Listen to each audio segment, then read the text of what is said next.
జోగిని ఒక అమ్మవారి మీద కళ్యాణం చేసుకొని వచ్చే వాళ్ళము మాకు ప్రయారిటీ ఇవ్వకపోతే నిజంగా ప్రభుత్వాలు ఉంటాయిపోతాయి. నేను చంద్రబాబు నాయుడు గారు, వైఎస్ఆర్ గారు, రాజశేఖర రెడ్డి గారు నుంచి చూశాను. ఇప్పుడు మీరు వచ్చారు. వస్తున్నాయి పోతుంటాయి కానీ మేము మాత్రం శాశ్వతం. అంటే మా ఊపిరి ఉన్నంత వరకు, మేము శాశ్వతం అనట్లేదు కానీ మా ఊపిరి ఉన్నంత వరకు ఈ సేవ, ఈ అమ్మవారిని ఇలా అలంకరించుకొని ఈ రోజుకి 32 ఏళ్ళు నేను అమ్మవారిని కళ్యాణం చేసుకొని, కళ్యాణం అయిపోయింది, నేను ఇక్కడికి వచ్చా. ఏంటండి మీరు చేస్తున్నది? శివశక్తులకు అదే నేను అంటున్నా. 45 మినిట్స్ నుంచి నన్ను తిప్పుతూ ఉన్నారు పోలీసు వాళ్ళు. నిజంగా గవర్నమెంట్ ఫ్లాప్ అయిందనే చెప్పాలి, ఫ్లాప్ అయిందనే చెప్పాలి ఉత్సవాలు చేయడంలో. నేను మంత్రి గారికి, కొండా సురేఖ గారికి మెమరాండం ఇచ్చాను. మీరు కమిటీ వేయండి, శివశక్తుల కమిటీ అన్న వేయండి అని అంటే మిమ్మల్ని కమిటీలో తీసుకుని ఏమంటారో ఏమో అని అంటారు. మంత్రి గారు వచ్చి ఒక కమిటీ వేయమని అడిగినప్పుడు వీలైతే వేయాలి, లేకపోతే అట్లీస్ట్ మా నీడ్స్ ఏంటో చూడాలి. ఇక్కడ వచ్చేది 70% శివశక్తులే వస్తారు. మీరందరూ చూడండి, 70% ఆఫ్ శివశక్తులు ఉంటారు. మేము అమ్మవారిని ఒంట్లో ఆవహించుకొని చెప్పి పిల్లలు పుడతారు, అక్కడికి వెళ్ళండి, ఆ నీళ్లు తాగండి, నీళ్ళలో స్నానం చేయండి, గజ్జి తామర లాంటివి అమ్మవారి పలకలు అవుతాయి, అవన్నీ తగ్గుతాయని మేము ప్రచార సారథులుగా ఒక 30-35 ఏళ్ల నుంచి మేము ఇట్లా ఉన్నాం. మీరు మాకు ఇచ్చే గౌరవం ఇదా? మీరు మాకు ఇచ్చే గౌరవం? పోలీస్ వాళ్ళే, ట్రాఫిక్ లేనే లేదు, వీడియోస్ కూడా ఉన్నాయి. పోలీస్ వాళ్ళు ఇక్కడ కాదు, మాకు ఇక్కడ లేదు, మీరు అటు వెళ్ళాలి, అటంటే అటు వచ్చాం, అటంటే అక్కడ ఆపేశారు, మళ్ళీ ఇటు వచ్చారు. తిరుగుతూనే ఉన్నాను. 45 మినిట్స్ నుంచి కళ్యాణం అయిపోయిందని తెలిసింది. బాధ అనిపిస్తుంది. ప్రతిసారి నేను గొడవపడడమే అనిపిస్తుంది. మీ అందరికి ఏమనిపిస్తుంది అంటే నేనేదో పబ్లిసిటీస్ నన్ను లాస్ట్ ఇయర్ మరి బాగానే చేశారు కదా ఉత్సవాలు, బాగానే వచ్చాం కదా, మరి గత ప్రభుత్వం అన్నా అట్లీస్ట్ ఆ ఇనిషియేట్ తీసుకుంది. ఏం జరిగినా వీళ్ళందరికీ తెలుసు. ఇప్పుడు మాట్లాడుతున్న ఇప్పుడు మంత్రులు కానీ ముఖ్యమంత్రులు కానీ వాళ్ళందరికీ తెలుసు నా గతంలో ఏం జరిగిందో, ప్రభుత్వం విషయంలో నేను ఎలా ఫైర్ అయ్యాను. ఇప్పుడు కూడా మళ్ళీ మీరు అదే చేస్తున్నారు. నేను ఒక్కటే చెప్తున్నాను, గవర్నమెంట్ లోపమేనండి. గవర్నమెంట్ కదా నడిపిస్తున్నది. ఎండోమెంట్ గవర్నమెంట్లో లేదా? Endowment included in government. Endowment తీసేసేయండి.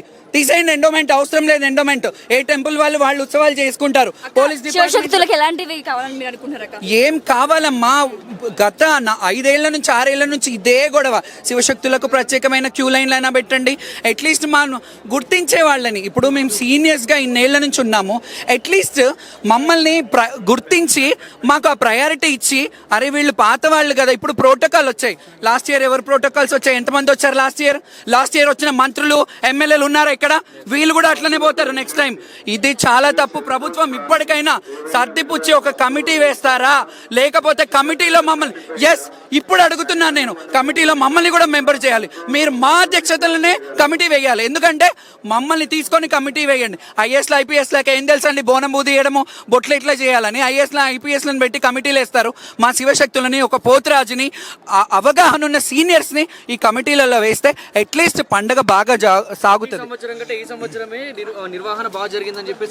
ఎవరన్నారండి? ప్రతి అధికారులు అనేది ఇదే మాట.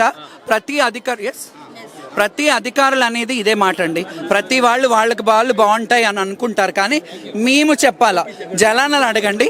ఇదే బయట నన్ను అడిగారు కదా, నా మీద నుంచి మైక్ తీసేసి మామూలు కామన్ పబ్లిక్ని అడగండి, కామన్ శివశక్తులను అడగండి, you will know what is that. But ఇది గవర్నమెంట్ షుడ్ మరీ ఇది పరిశీలించుకోవాలి. ఇది స్టార్టింగ్ మాత్రమే, స్టార్టింగ్ కళ్యాణం. ఇక్కడ విఐపీలు కాదండి, శివశక్తులే విఐపీలు, శివశక్తులనే విఐపీలు. మీరందరూ ఎందుకు వస్తారండి మండపం మీద? మీరేంటి పట్టు వస్త్రాలు తెచ్చేది మేము కదా. ఎప్పటి నుంచి తెస్తారు? 4 ఏళ్ళు వస్తారు, మళ్ళీ పోతారు. మీరు కూడా ఏంది ఇది? Too much. బట్ ఇప్పటికైనా ముఖ్యమంత్రి గారు, I'm requesting you to make a committee. ఎందుకంటే మేము ఎన్నో ఇయర్స్గా, మేమేం అన్ఎడ్యుకేటెడ్ ఫెలోస్ కాదు, మేము కూడా చదువుకున్న వాళ్ళు ఉన్నారు మా దాంట్లో కూడా. Why can't you make a committee with మా శివశక్తులతోని? ఖచ్చితంగా కమిటీ వేసి బోనాల పండుగని భారీగా అంగరంగ వైభవంగా ఫెస్టివల్, కేసీఆర్ గారు దీన్ని స్టేట్ ఫెస్టివల్ చేశారు. మీకు చేత కాకపోతే, మీరు స్టేట్ ఫెస్టివల్ చేయలేకపోతే మేము చేయలేమని చెప్పండి. ఎండోమెంట్ని తీసేసేయండి గవర్నమెంట్ నుండి. మేము సెంట్రల్ నుంచి కొట్లాడి, మా యావత్ శివశక్తులు అందరూ సెంట్రల్ నుంచి కొట్లాడుకొని ఇది నేషనల్ ఫెస్టివల్ చేసుకుంటాం.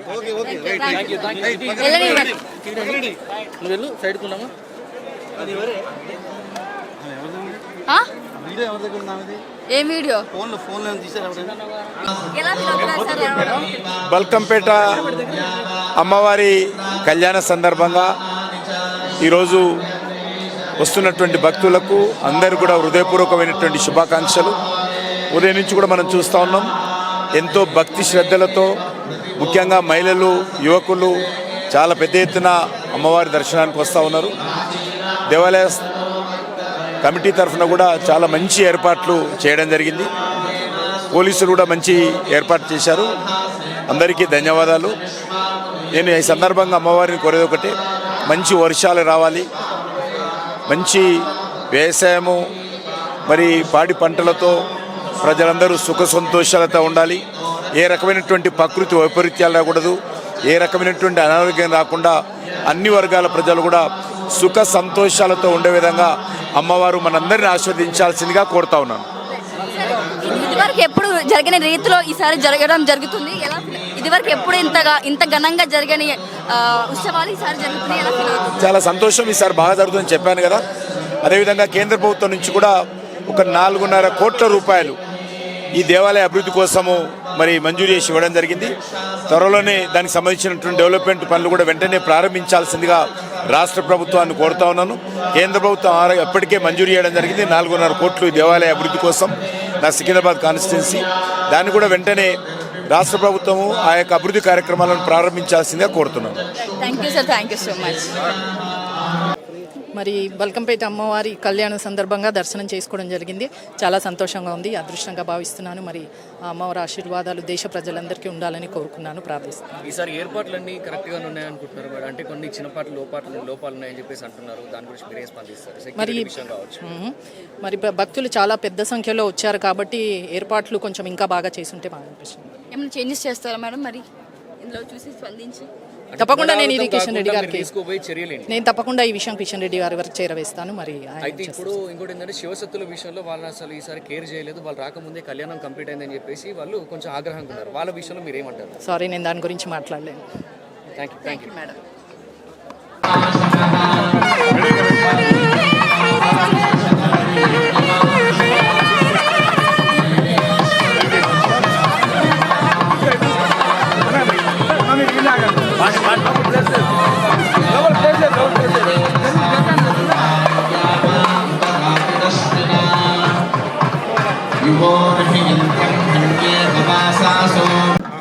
ఈరోజు కళ్యాణం మన ఎల్లమ్మ తల్లి అందరినీ చల్లగా చూస్తూ ఆవిడ ఆశీర్వాదం మన అమీర్పేట్ డివిజన్ వాసులకి, తెలంగాణ రాష్ట్రం, దేశంలో అమ్మవారి ఆశీర్వాదం ఎప్పుడూ కూడా ఎల్లప్పుడూ మా అందరి మీద ఉండడం అన్నది, అలాగే ఇక్కడ స్థానికురాలిగా కార్పొరేటర్గా ఉండడం కూడా నా అదృష్టంగా, నాకు ఈ అవకాశం అమ్మవారు నాకు కల్పించడం అన్నది చాలా అదృష్టం.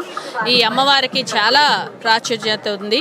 ఎందుకంటే ఈ అమ్మవారు ఏదైతే బావిలో వెలిసిన తల్లి, ఈ తల్లికి ఏదైతే బావిలో నీరు ఉందో ఆ నీరు గనక మనకి ఏదన్నా వ్యాధులు వస్తే ఆ నీరు తాగిస్తే అది తగ్గుతుంది అనే నమ్మకమే కాదు, తగ్గిన వాళ్ళు ఎంతోమంది మొక్కులు తీర్చుకోవడానికి మళ్ళీ ఎల్లమ్మ తల్లి దగ్గరికి రావడం, ఇది ఆ విశిష్టత, ఆ అమ్మవారు ఆశీర్వాదంతో ఇక్కడ ఆవిడి నీడ కింద మేమందరం ఉన్నామని మాకు చాలా సంతోషంగా ఉంది. ఈరోజు కళ్యాణోత్సవాలు బాగా జరుగుతున్నాయి. గతంలో కంటే కూడా ఈసారి చాలా అంగరంగ వైభవంగా జరగడం జరుగుతుంది. సో మీ ఆధ్వర్యంలో అది కూడా ఎలా ఫీల్ అవుతున్నారు మేడం మీరు ఇక్కడ రావడం? ఇప్పుడు ఒకటి అదృష్టంగా భావిస్తున్నాము, అది ఆవిడ ఆశీర్వాదం అనే మేము అనుకుంటున్నాము. మాకు ఒక అవకాశం, సేవ చేసే అవకాశము మాకు వచ్చింది అని మేము అనుకుంటున్నాము. గతంలో కన్నా ముందు అన్న ఏమీ ఉండదు. ఒక భగవంతుడు ప్రార్థన ముందు అమ్మవారు ఎప్పుడు కూడా మీరు ఆలోచిస్తే ఏ భగవంతుడు ఆలయంలో అన్నా మీరు చూడండి, అక్కడ చేసే విధానంలోనే అమ్మవారు ఆ దేవతకి ఆ ప్రాచీన్యత వచ్చేస్తుంది. అంటే మనుషులు మానవులు చేస్తే వచ్చేది కాదు. ఇది ఎప్పుడూ కూడా వారు తల్లియే చేయించుకుంటుంది. అంత వైభవంగా వారు చేసుకోవడం అన్నది మనకి. మేడం మీరు టైగర్ ఎలా ఫీల్ అవుతున్నారు? ఇక్కడ ఇంత అంగరంగ వైభవంగా జరుగుతుంది పూజలు, మరి అమ్మవారు ఇంత ఘనంగా చేస్తున్నారు ఈసారి అయితే, అంటే ఎన్నడూ మనం చూడలేదు ఇంత ఘనంగా చేసేది. మరి ఈ ప్రభుత్వంలో ఇంత ఘనంగా జరగడం మీరు ఎలా ఫీల్ అవుతున్నారు? మాన్య ముఖ్యమంత్రి రేవంత్ రెడ్డి గారు తెలంగాణ రాష్ట్రం సర్వతోముఖాభివృద్ధి చెందాలనే ఆశయంతో అన్ని దేవాలయాలకు, అన్ని ధర్మ కార్యక్రమాలకు పెద్దపీట వేసే సౌజన్యమూర్తి. నిన్ననే మన హరే రామ హరికృష్ణ వాళ్ళు చేసినటువంటి రథం ముందు కూడా ఊడ్చారు వారు. రేణుకా ఎల్లమ్మ అద్భుతమైనటువంటి తల్లి. అటు వెంకటేశ్వర స్వామి కళ్యాణం, రాజన్న కళ్యాణం, భ్రమరాంబలో ఉన్నటువంటి మన భ్రమరాంబిక కళ్యాణం, ఇవన్నీ కూడా తత్తుల్యమైనట్టు కళ్యాణం ఇవాళ ఈ బెల్కంపేట ఎల్లమ్మది జరిగే అవకాశం ఉంది. సుదీర్ఘమైన చరిత్ర ఉన్నటువంటి దేవతామూర్తి. నేను 8 సంవత్సరాల నుంచి వస్తున్న బేట, నన్ను ఏది ఆశయం చేసినో అది ఫలించే అవకాశం ఉంది. ఇక్కడ గొప్పతనం ఏంటంటే అనారోగ్యవంతులైన వాళ్ళు అమ్మవారికి హ్రీం అనేటువంటి కామనా బీజంతో ప్రదక్షిణ చేస్తే తప్పక ఫలించే అవకాశం ఉంది. అవును అయ్యగారు, నేను కూడా విన్నాను ఇక్కడ ఏ కోరికలు కోరుకున్నా విత్ ఇన్ డేస్ లోనే జరిగిపోతాయి. ఇంకొకటి ఉంది బేట, అమ్మ నువ్వు చిన్నపిల్ల, నీ పేరేనా? సరిత. సరిత గారు, సరిత ఆడపిల్లలే ఉన్నారు, వంశోద్ధారకుడు లేడు, వంశోద్ధారకుడు అవుతాడు. అందరూ మగపిల్లలు ఉన్నారు, అపార సంపద ఉంది. కాళ్ళు కడిగే కన్యాం కనక సంపన్నాం కనకాభరణయుతాం దాస్యామి విష్ణువేతుభ్యం బ్రహ్మలోక జిగీషయ. కన్యాదానం చేస్తే ఫలితం ఆడపిల్ల పుట్టే అవకాశం ఉంది. స్పెసిఫిక్గా మన డిజైర్ ఫుల్ఫిల్ అయ్యే అవకాశం ఉంది సరిత గారు. అలాంటి మహాదేవత, అలాంటి మహనీయురాలు యొక్క కళ్యాణంలో పాల్గొనే భాగ్యం కలిగించినందుకు ముఖ్యంగా మాధ్యమంలో ఉన్నట్టు చిరంజీవులందరినీ కూడా మీరు జగత్తుకు చూపించేటువంటి ఒక ప్రధాన భూమిక వహిస్తూ మీ అందరిని అభినందిస్తూ పరదేవత రేణుకా ఎల్లమ్మ తల్లి అందరికీ ఉండాలని కోరుకుంటూ సెలవు.